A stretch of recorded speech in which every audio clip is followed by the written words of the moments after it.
Hola, buenos días. Lo que vais a ver a continuación, dentro de estos vídeos de la historia del movimiento obrero en el Estado, es referente a 1966, ¿no? Es, bueno, como el título del vídeo indica, es el secuestro de Monseñor Usía, ¿no? El secuestro de Monseñor Usía, bueno, fue un suceso que pasó ese año, en 1966, en Roma, y fue protagonizado por grupos anarquistas, ¿no? Vamos a contar un poco también, con breves pinceladas, como hacemos siempre, un poco como los años 60, los grupos de resistencia armada anarquistas, ¿eh? Que se radicaban en París, y hacían acciones en España y en otros lugares, un poco como fue cómo empezó un poco la cosa, cómo se desarrolló, cómo cambiaron de una cosa para otra. Bueno, como digo, siempre lo importante es ver el vídeo.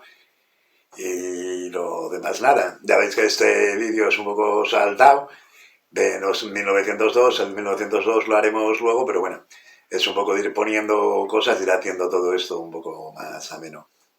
Pues bueno, como os digo siempre, espero que os guste el vídeo y hasta el próximo.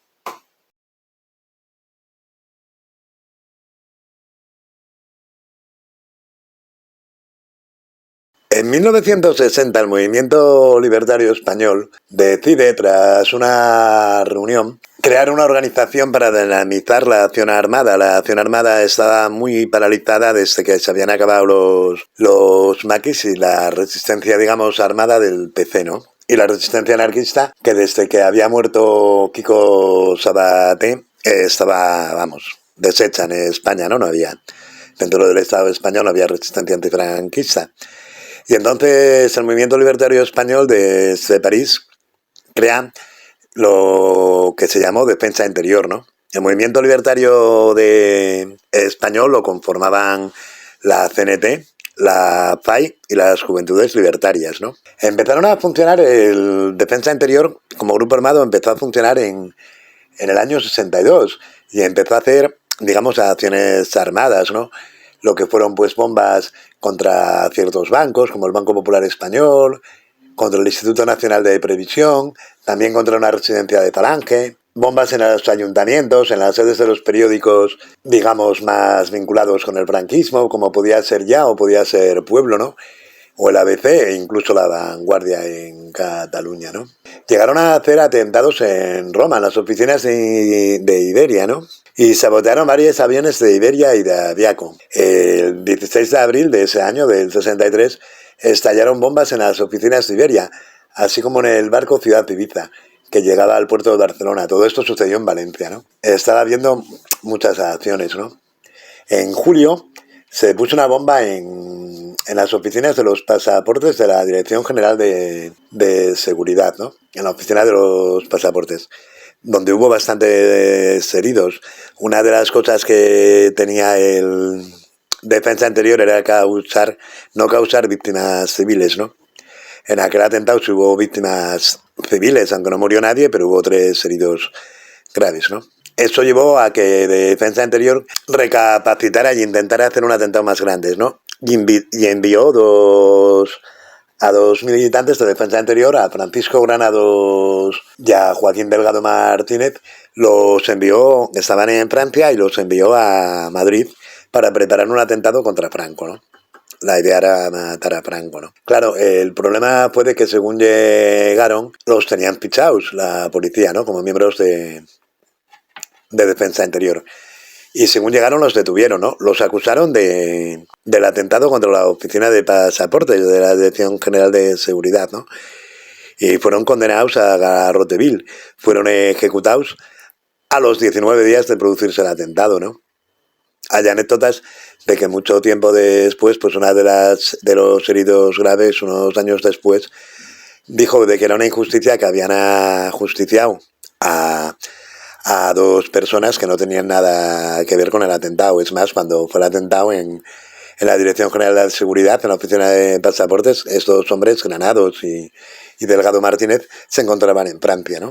Entonces el movimiento, después de la ejecución de estos 2 hombres, Defensa Interior empezó a bajar, ¿no? Las autoridades francesas empezaron a presionar un poco al movimiento anarquista para que disolviera Defensa Interior. Lo que hizo el movimiento anarquista, tanto la CNT como la FAI, fue dejarlos desvincularse de Defensa Interior y no darles dinero, ¿no? Quedaban las Juventudes Libertarias, pero claro, quedaban muy pocos fondos, ¿no? En el año 65, en un congreso en Limoux, en Francia, se decide acabar con Defensa Interior y disolver Defensa Interior, ¿no?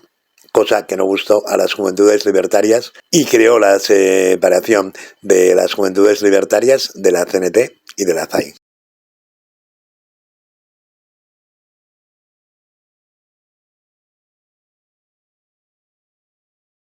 Consideramos que los objetivos de la oposición tolerada, secundada en ello por la oposición clásica, se limitan a la simple demanda de libertad sindical y derecho de huelga.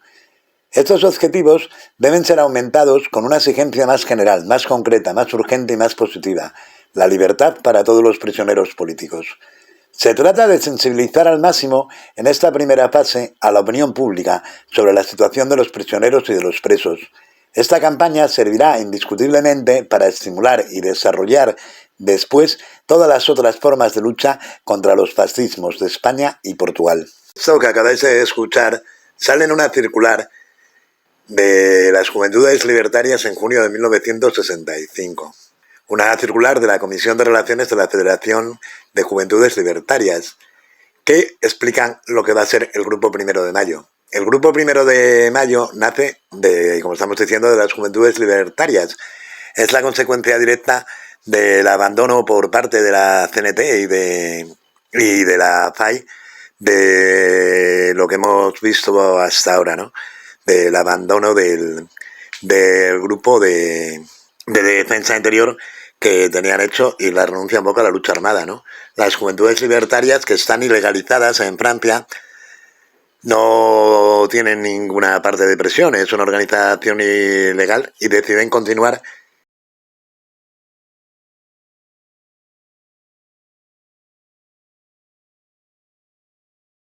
Los pasos de Monseñor Marcos Uxía, consejero eclesiástico de la Embajada de España cerca del Vaticano, habían sido observados durante varios días. Siempre abandonaba aproximadamente a la misma hora la Embajada de España, situada en la Plaza de España, para dirigirse con su automóvil al Colegio Español del número 151 Vía Gulia, que es donde se alojaba el prelado. El viernes 29 de abril de 1966, como de costumbre, aunque con cierto retraso, Monseñor Uxía efectuó el mismo recorrido. Al pasar por la vía Farnese, una calle de la Roma antigua, angosta y poco iluminada, y a unos 200 metros del Colegio Español, tuvo que detener su vehículo. Otro coche obstruía la calzada y vio una persona tendida en el suelo. Sin duda se trataba de un accidente de circulación. Un hombre descendió del automóvil que cortaba el camino para prestar auxilio al accidentado, y otro tanto hizo el prelado, sin tan siquiera parar el motor de su vehículo. Cuando llegó cerca de la presunta víctima, ésta se levantó, mientras que el otro señor que había acudido, ayudado por un tercero, lo inmovilizaban y lo conducían al coche, que no le había prometido avanzar. Le colocaron unas gafas de soldador al arco que impedían toda visibilidad y arrancaron a toda velocidad. Los tres hombres llevaban una gorra bien hundida en la cabeza y el rostro mascarado con un pañuelo atado a la nuca. Viajaron cerca de 3/4 de hora antes de detenerse. Ayudado por dos de los secuestradores, descendió del vehículo y después de subir unas escaleras lo introdujeron en una habitación. Entonces le quitaron las gafas ahumadas y vio que se encontraba en una estancia modesta, con una cama, un armario, una mesa y 2 sillas. Le entregaron un pijama para que se cambiara de ropa y se llevaron sus hábitos de sacerdote. Durante el día los 3 hombres se turnaban para vigilarlo. Nunca le dejaban solo y por la noche 2 permanecían con él. En ningún momento pudo ver el rostro de sus secuestradores, pues nunca se quitaron el antifaz. Según declaró Monseñor Uxía después de su liberación, 2 de ellos eran muy locuaces. Hablaban español con un acento similar al suyo, es decir, vasco, mientras que el tercero nunca pronunció una palabra, con lo cual pensó que debía de ser mudo. Desde el primer momento los secuestradores intentaron tranquilizar a su prisionero, diciéndole que no le harían el menor daño, que se habían visto obligados a secuestrarlo a pesar de la repugnancia que les causaba tener que recurrir a una acción semejante, porque la situación de los presos antifranquistas en España se agravaba cada vez más. las cárceles estaban llenas de presos políticos y que ellos se encontraban en libertad. Tenían el deber de hacer algo en defensa de sus hermanos que sufrían bajo la dictadura franquista. Incluso le leyeron los comunicados que habían redactado con la firma Grupo Primero de Mayo y que habían sido divulgados a través de los periódicos y de las agencias de prensa.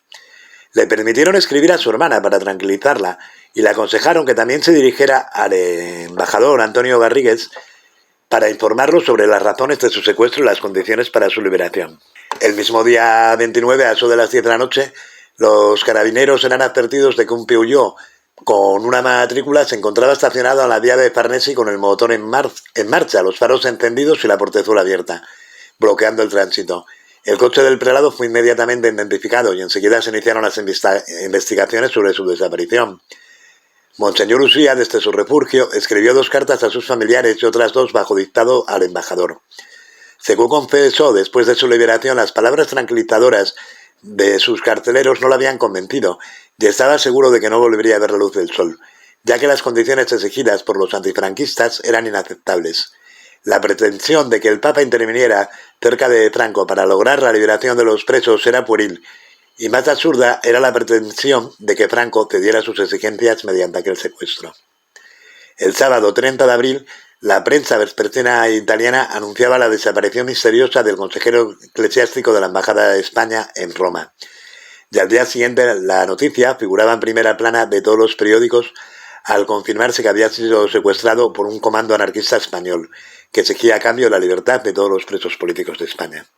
A los 12 días del secuestro, la prensa italiana fue informada de que el rehén iba a ser liberado, como así lo indicaba el comunicado siguiente del Grupo Primero de Mayo. Efectivamente, nuestra acción tenía por objeto llamar la atención del Papa, en tanto que máxima autoridad de la Iglesia, para que hiciese una declaración pública pidiendo al gobierno español la libertad de los presos políticos españoles. Por eso hemos decidido secuestrar a Monseñor Ucía y no al señor Garrigues. Al ser dada la noticia por la prensa y la radio, nuestros compañeros de Madrid decidieron que el primer objetivo no era posible, ya que el Papa no cedería ante una ecuación pública.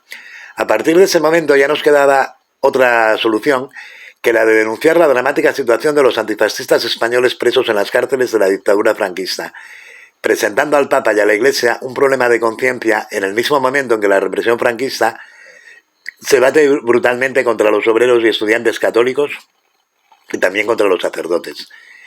Para demostrar por nuestra parte el profundo respeto que tenemos de la libertad, la nuestra y la de los demás, vamos a cumplir el primer paso restituyendo a Monseñor Ucía a su vida normal, confiando que el actual gobierno español, que con tanto énfasis se proclama cristiano, demostrará muy pronto por su parte su conciencia y voluntad de concordia, concediendo la libertad a los demócratas españoles que hoy están privados de ellas. Afirmamos que hemos cumplido con un deber de solidaridad y que si hemos recurrido a este procedimiento, que hasta nosotros repudiamos, nos ha obligado a ellos la soberbia y la cobardía del fascismo español, que nunca ha dado respuesta alguna a las demandas por parte de las personalidades y organizaciones internacionales y a las propuestas pacíficas que hemos reclamado por la libertad de los presos. También afirmamos que estamos seguros de luchar por una causa justa y que nuestro comportamiento como Monseñor Ucía habrá demostrado que los anarquistas sentimos un mayor respeto por el hombre que quienes, aparándose en el imponente aparato de fuerza de un Estado policial, se ensañan contra víctimas indefensas.